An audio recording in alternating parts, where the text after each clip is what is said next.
itu gambar ini.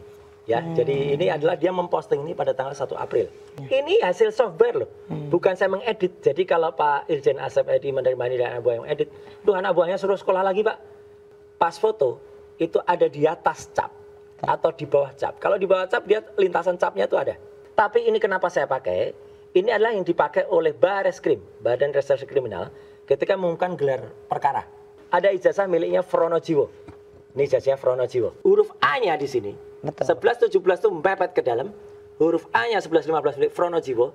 Semua sama. Ini dua sama persis. Ya. Ijazah Jokowi huruf A-nya ini keluar. Kami alhamdulillah sudah mendapatkan fotokopi ijazah legalisasi ini dari berbagai KPU. Ini ada legalisasinya. Mas Roy ini kan kemarin salah satu dari konversi itu, salah satu dari 8 tersangka itu kan dinilai melakukan sesuatu yang tidak ilmiah, memanipulasi. Padahal ahli IT. Ini yang benar-benar harus kita tangkap. Saya sangat menyesalkan kenapa Kapolda Metro Jaya, Irjen Asep Edi itu menerima informasi yang di FK. Ya, DFK itu informasi yang kemudian tidak jujur atau tidak benar atau miskomunikasi ya gitu dengan anak buahnya. Tidak ada cerita saya itu memanipulasi gambar satu persatu ya. Jadi kisah ijazah palsu Jokowi ini itu kan sebenarnya dulu saya juga belum lahir istilahnya atau belum terbit untuk ngomong sebelum orang namanya Dian Sandi Utama itu gambar ini. Ya, jadi ini adalah dia memposting ini pada tanggal 1 April, tepat sebelum libur hari raya, tepat sebelum kelahirannya Mbak Fitri, ya, gitu ya, itu kan hari raya. Betul. Nah, dia nulis buat yang pengen fotokopi ijazah Pak Jokowi, ya gitu. Kemudian saya ributin, ya, saya posting ini yang asli. Dia sendiri memastikan kalau ini asli. Ini udah terverifikasi asli. Dia bilang, nah inilah kalau mau polisi itu menjerat. Harusnya Dian Sandi ini yang harusnya dijerat. Karena ini justru masuk ke pasal 35. Kenapa? Ini pertama kali mengunggah ya? Pertama kali mengunggah, mendistribusikan tanpa izin. Tanpa izin ya. Baru dia izin belakangan sama Jokowi. Tapi yang jelas ini pun sebenarnya memanipulasi Mas. Coba diperhatikan. Masa ada ijazah miring gini? Enggak kan? Karena kan dia tidak menyajikan yang sebenarnya. Nah, tapi disinilah pertama kali kemudian saya, Dr. Resmond dan Dr. Tifa itu kemudian ngegas ini. Karena apa? Ini yang kemudian saya periksa dengan software yang ini menjadi heboh dan menjadi sangat terkenal namanya ELA, Error Level Analysis. Error Level Analysis ini bisa melihat apakah ijazah ini pernah dilakukan rekayasa editing atau tidak. Hasilnya? Nah, hasilnya terrekayasa banget nih, banyak nih. Oh, ini bukti rekayasanya. Ini hasil software loh, bukan saya mengedit. Jadi kalau Pak Irjen Asep Edi menerima ini dan anak buah yang edit, tuh anak buahnya suruh sekolah lagi Pak. Gitu loh. Kalau kayak gini dikatakan nih saya mengedit. Bahkan, ini yang paling menarik. Kan waktu itu ada tuduhan atau dugaan. Ijazahnya Pak Jokowi itu fotonya dicap di bawah, stempelnya tidak di atasnya. Kita tidak hanya omong-omong Mas dan Mbak. Dan Oke Sondal juga bisa lihat ya. Di sini ada program namanya Luminance Gradient. Dengan Luminance Gradient ini akan bisa kelihatan pas foto itu ada di atas cap atau di bawah cap. Kalau di bawah cap dia lintasan capnya itu ada. Ini pas fotonya ditempel lagi. Jadi ini ada sebuah ijazah entah milik siapa, kemudian tempel foto. Yang fotonya ini pun berdasarkan hasil analisis saya ini bukan fotonya Jokowi. Ini fotonya orang namanya Dumatno Budi Utomo. Anaknya Dumatno sudah ngaku itu foto bapaknya.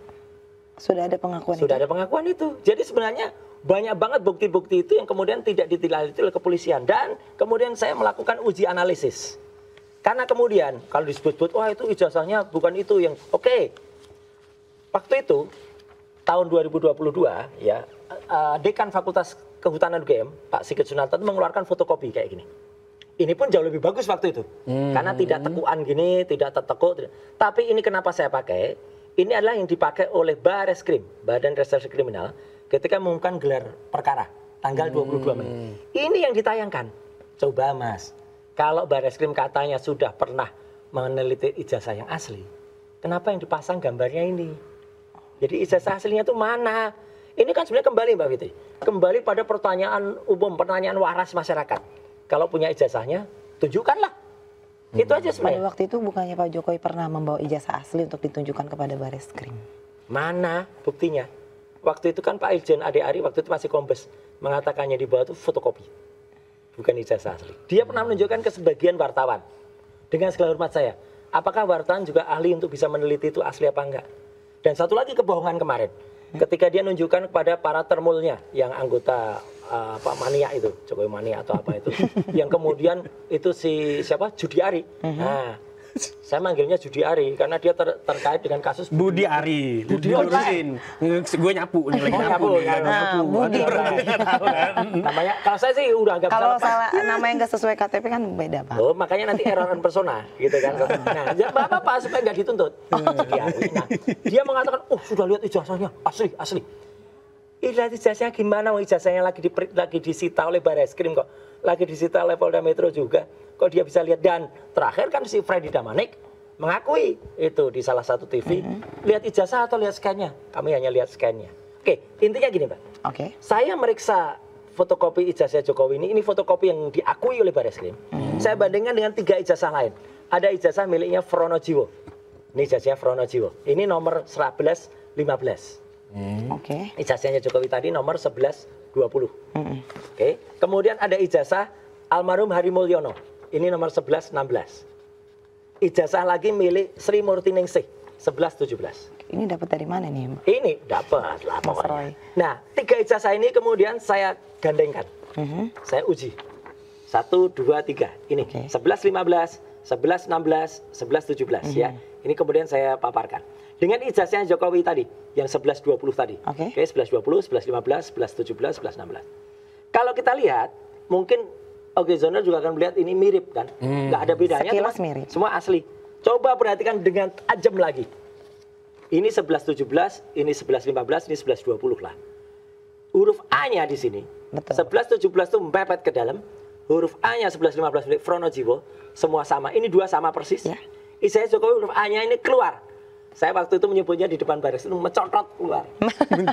Mencotot. Jadi logislah kita. Misalnya dulu kita Itu menerima indikasi palsu ijazah itu ditak belakangan. Kalau huruf kita A-nya menerima mencotot kita keluar. menerima iya kita menerima misalnya dulu koran Sindo gitu ya. Ya kita baca. Saya baca, Mas baca dan Mbak baca terus kita, Mas coba lihat halaman 1. Itu ada gambar. Itu nggak ada di halaman 1 loh, gambarnya ada di halaman 2 gitu. Iya. Jadi cetakan kok beda-beda. Cetakannya Dan harusnya sama ya, yang ijazah paling anu lagi kalau disebut saya itu mengedit ijazah yang palsu. Kami alhamdulillah sudah mendapatkan fotokopi ijazah legalisasi ini dari berbagai KPU. Ini ada legalisasinya. Iya. Dan meskipun ditutup-tutupi karena itu mereka mereka katanya melindungi. ini dari KPU langsung. KPU langsung. KPU-nya itu ada 5 jenis. KPU Solo tahun 2005 2010, KPU DKI tahun 2012 ketika dia gubernur, Ya. KPU pusat ketika dia Pres 2014 2019. Ini pun nanti akan ada temuan saya mendukung temuan dari Dr. Bonatua Silalahi yang meneliti kebijakan beliau bahwa ini ada beberapa yang terindikasi palsu. Tapi yang sekarang tiba-tiba sudah dinaikkan kasusnya. Tapi nah